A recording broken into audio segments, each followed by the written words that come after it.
l'avez entendu dans l'actualité, la question des fraudes sociales qui est relancée. C'est un thème de la prochaine campagne des présidentielles.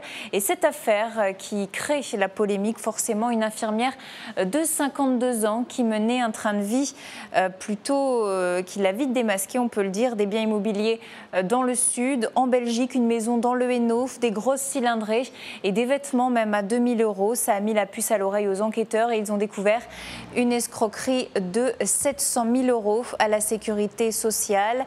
Elle a 52 ans, cette infirmière. Il lui arrivait de facturer 24 actes de soins pour un seul patient dans la même journée. Elle est mise en examen. Elle comparaissait notamment au tribunal correctionnel de Valenciennes pour une autre affaire de fraude fiscale. Cette fois, une affaire donc qui relance toute la question des fraudes. C'est devenu un sport national en France.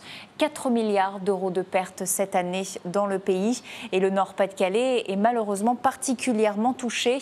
35 organismes, donc des organismes sociaux, se sont coordonnés pour lutter ensemble contre ces fraudes. On en a donc à la sécurité sociale, à la caisse d'allocation familiale, mais aussi de plus en plus à la caisse des retraites, la CARSAT. Écoutez. L'établissement de faux bulletins de salaire pour se faire créditer sur son compte personnel des trimestres de cotisation et d'activité qui du coup a tendance à augmenter le montant de la retraite. Donc nos équipes sont particulièrement vigilantes et formées pour détecter des tentatives de fraude, par exemple au bulletin de salaire.